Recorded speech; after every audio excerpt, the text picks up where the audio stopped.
Hospital Policlínico La Rosaleda, centro de referencia de la sanidad privada en Galicia desde hace más de 5 décadas. La Rosaleda cuenta con el mejor y más completo cuadro médico.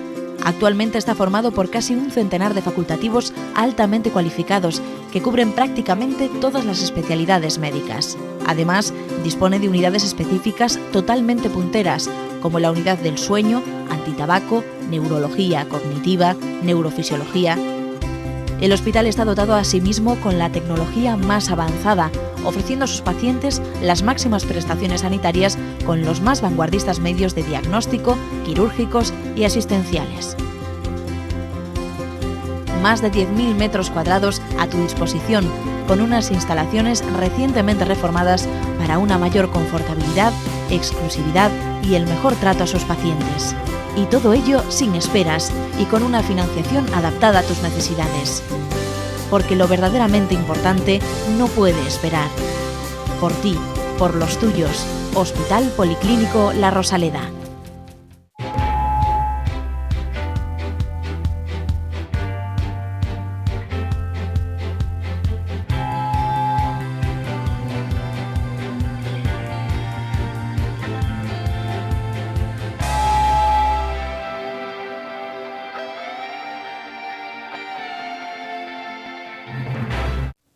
Hola, bienvenidos. Falando de saúde en la televisión del Correo Gallego, una semanita más, anda que no tienen ustedes paciencia, pero bueno, después de 7 años ya se han acostumbrado, ¿verdad? Bueno, pues bienvenidos y automáticamente, que luego la tenemos, María Almodóvar, mi querida compañera, bienvenida.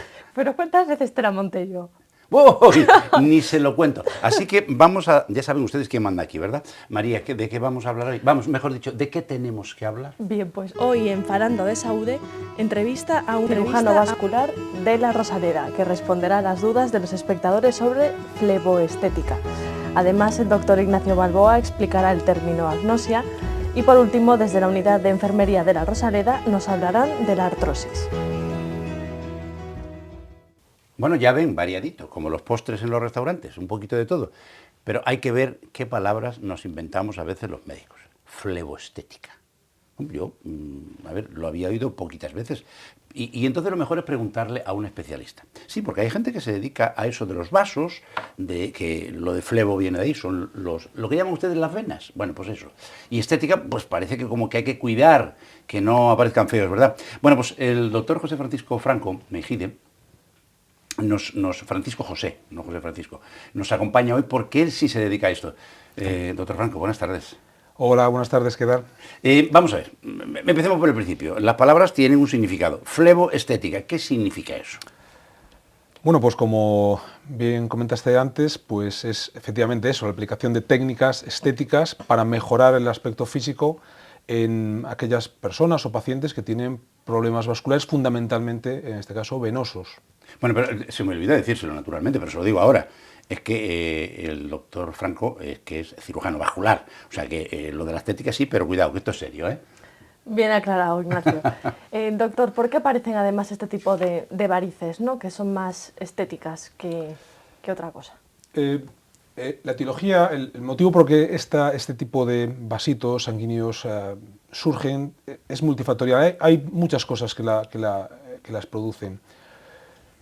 La genética es una de ellas, la edad, los cambios hormonales que afectan mucho fundamentalmente a las mujeres, sobre todo con los embarazos, tienden a producir una alteración, digamos, en la pared de esos vasitos que hace que sean más distensibles, que sean más fáciles que se dilaten y generen estas, pues, digamos que estéticas o poco estéticas, manchas fundamentalmente en las piernas. ¿Es una condición sexista? Es decir, ¿afecta más a las mujeres que a los hombres? Pues... Aparte de que les preocupe, pero... Pues la verdad es que no, afecta más a las mujeres que a los hombres. Fundamentalmente en el embarazo, digamos que hasta un 70% de mujeres que se quedan embarazadas desarrollan este tipo de problemas vasculares, aunque un porcentaje elevado desaparecen unos meses después del parto. O sea que ahí el componente hormonal sí es evidente, ¿no? Absolutamente. Oye, y esa apariencia, esa manchita, ese aspecto, ¿es solamente un tema de estética o también produce algún tipo de molestia adicional? Es curioso cómo las varices, la clínica que producen las varices, hay pacientes que tienen unas varices mucho más desarrolladas, que tienen mucha menos sintomatología y, curiosamente, pacientes con estos vasitos, estas telangiectasias, estas arañitas vasculares, tienen mucha sintomatología, pues podríamos hablar de calambres, picor, dolor en las piernas. Es una cosa curiosa, sí. Curiosa, y además, una vez que aparecen, que están ahí, y si queremos eliminarlas, ¿qué métodos tenemos, doctor? Bueno, existen múltiples opciones terapéuticas. Lo primero, antes de tratarlas, es hacer un estudio previo para intentar identificar cuál es la causa que las produce.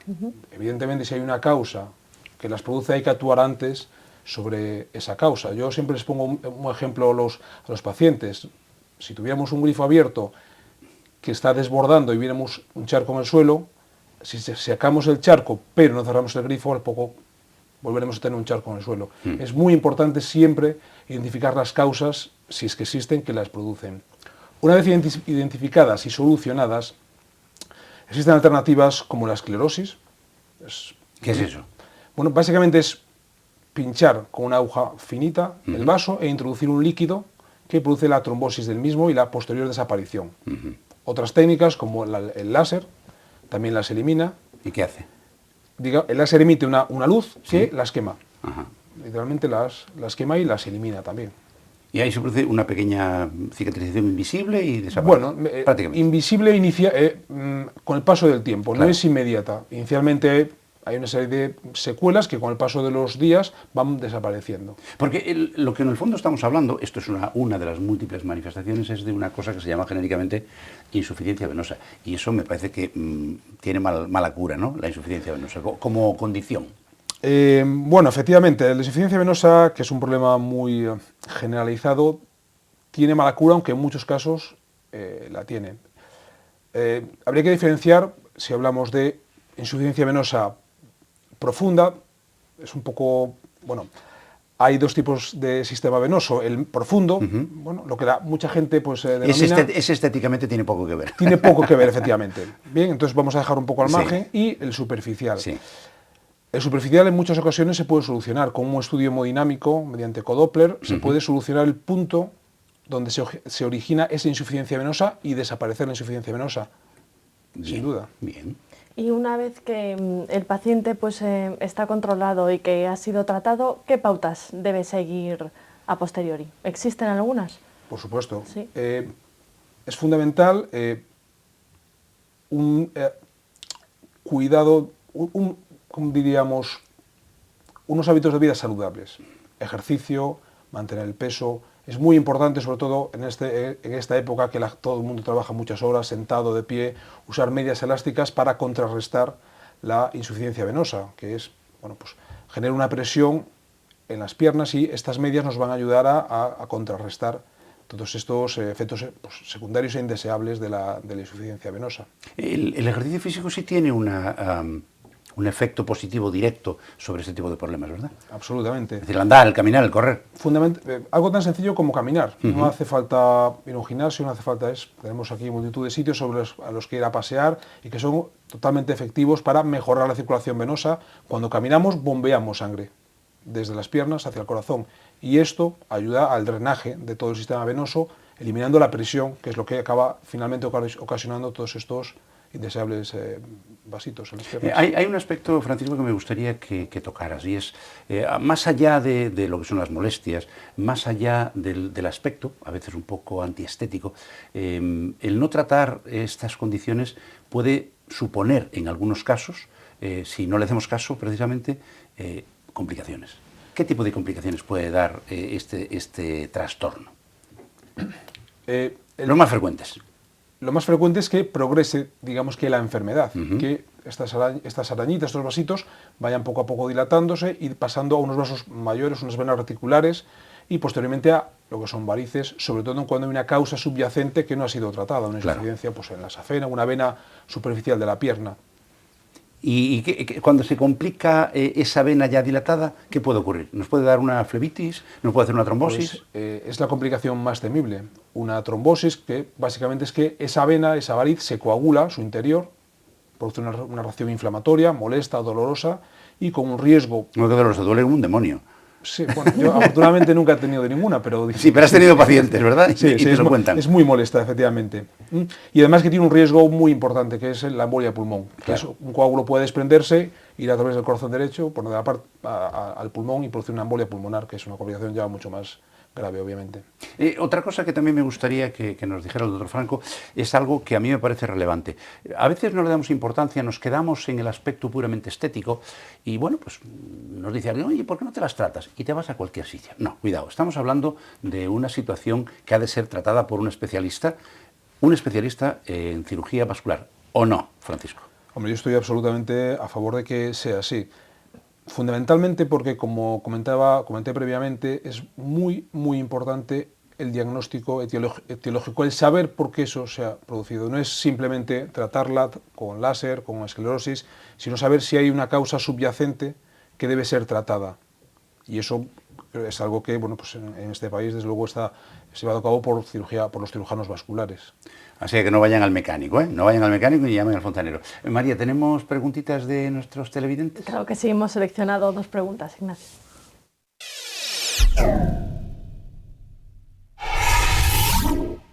Ya saben que pueden enviarnos todas sus preguntas, todas sus dudas a nuestro correo electrónico, que es falandodesaude@correotv.es, o si lo prefieren pueden seguirnos a través de las redes sociales como Facebook y Twitter, donde en nuestro muro o si no también a través de un mensaje privado pueden escribirnos.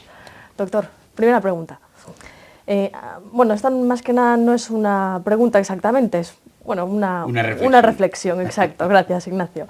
Amalia de la LIN dice, doctor, me dicen que estas técnicas de eliminación de varices estéticas funcionan mejor o peor dependiendo del estilo de vida que lleve el paciente.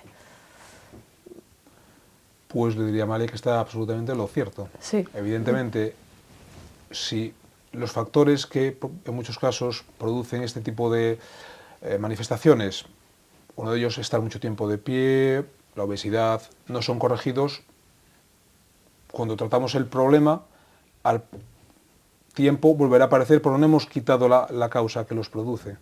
Entonces es importante modificar posteriormente al tratamiento el estilo de vida.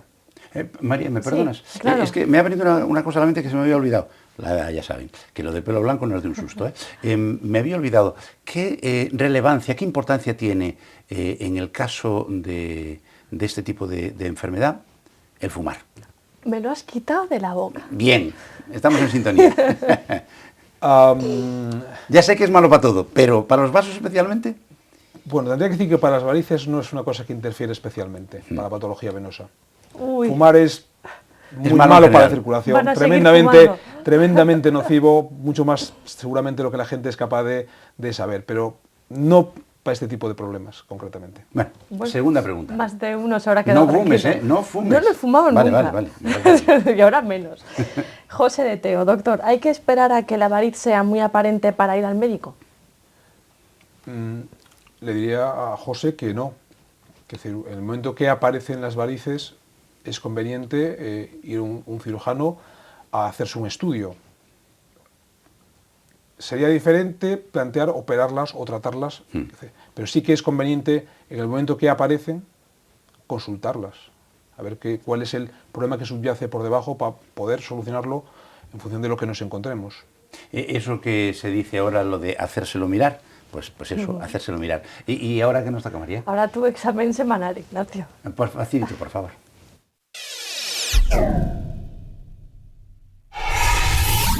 Bueno, yo creo que sí que es fácil. Venga. ¿Qué es la agnosia? Pues sí es fácil. ¿Sí? Bueno, ya saben ustedes que aquí habitualmente María se encarga de buscar palabras pero este es facilito, sí. Bueno, pues agnosia es una palabra compuesta de la partícula a, que ya saben ustedes que en griego significa no tener, y gnosis, que es conocimiento. Por tanto, si no tenemos conocimiento es que somos ignorantes, o sea, agnosia es ignorancia. Básicamente, y en lenguaje médico, lo que viene a representar esta palabra es una situación que se produce en nuestro cerebro, donde tenemos acumuladas una serie de conocimientos, tenemos el disco duro cargado ahí pues, de imágenes, de olores, de tactos, de sensaciones, de estímulos auditivos, sonidos, y de repente, ¡puf!, se nos va. y nos quedamos ignorantes en alguna de estas cosas o en varias. ¿Por qué se produce eso? Pues a ver, en términos informáticos sería porque hemos perdido la dirección en el disco duro, pero en el caso de la anatomía es porque algo, un traumatismo, un accidente cerebrovascular, una hemorragia, una enfermedad neurodegenerativa, es decir, que se depositan ahí unas sustancias raras entre las neuronas que no deberían estar, e interrumpen el flujo de la información, con lo cual, cuando queremos ir a buscar una información almacenada, pues no somos capaces. ¿Tiene cura? Pues desafortunadamente no. Lo que sí se puede hacer es recuperar parte de ese conocimiento que teníamos y ahora ya no tenemos, o mejor dicho, no es correcto, lo tenemos pero no tenemos acceso a él por este trastorno, cualquiera de los que les he mencionado, pues nos hemos quedado ignorantes a la hora de reconocer un sonido, incluso palabras, o ser incapaces de reconocer una forma, porque nuestro tacto nos ha dado en el cerebro una información que nos permite reconocer un cubo de una pluma, y ese conocimiento ya no lo tenemos. Pero lo que sí se puede hacer es, repito, rehabilitar por medio de ejercicios, y porque afortunadamente hemos ido descubriendo, con el paso de los años, la ciencia ha evolucionado lo suficiente para encontrar explicación, y ha surgido una cosa que se llama neuroplasticidad, que entre otras cosas nos ha contado que cuando el cerebro, alguna parte del cerebro se daña, hay otras partes aledañas, vecinas, que son capaces de asumir parte de las funciones que tenía ese trocito que nos ha muerto. Así que la agnosia realmente no tiene cura, pero sí puede haber una rehabilitación y una cierta recuperación de esos conocimientos que todavía tenemos, pero que hemos perdido el acceso. Entendido. Sabes que todas las palabras que explicas tienen un porqué. ¿Ah, sí? En este caso, agnosia viene por una película que vi yo el otro día, que se llama así, Agnosia. Ah, y es verdad. Bueno, Entonces, ¿y ahora qué nos toca? Ahora nos vamos a dar un paseo por la Rosaleda y recibiremos un consejo.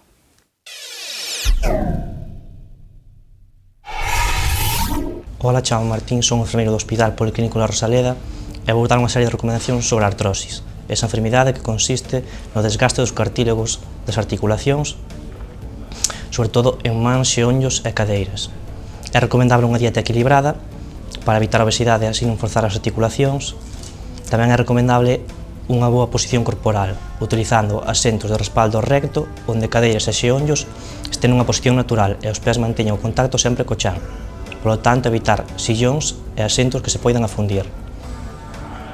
Tamén é recomendable descansar nunha cama plana de superficie dura. E os exercicios que poderíamos realizar serán camiñar, natación, ciclismo, para fortalecer a musculatura e así protexer as articulacións. Non son recomendables exercicios de sobrecarga física ni contacto físico. Estes períodos de actividade hai nos que alternar con períodos de repouso para non forzar así a musculatura. En canto ao calzado, deberemos utilizar calzado con adoite grosso para que absorba o impacto do pé co chan mentre camiñamos. E tamén non é recomendable utilizar tacóns para non forzar a articulación do pé.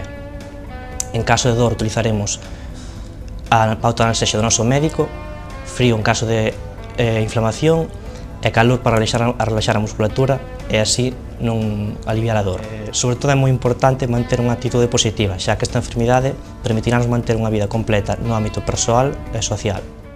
Y se nos acabó. Ya saben ustedes que nos liamos y se nos pasa el tiempo. Pero tenemos todavía el justo para despedir a nuestro invitado, el doctor Francisco José Franco Mejide. Francisco, muchísimas gracias por la visita. No, gracias a vosotros por habernos invitado. Bueno, y más veces que les invitaremos, que aquí aprendemos todos los días.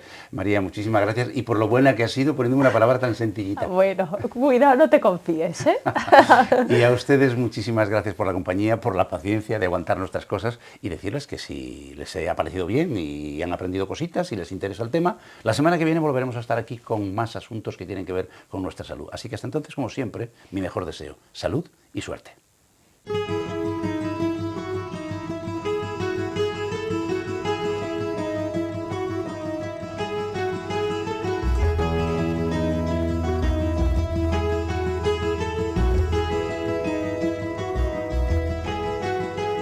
Centros Médicos La Rosaleda han patrocinado este programa.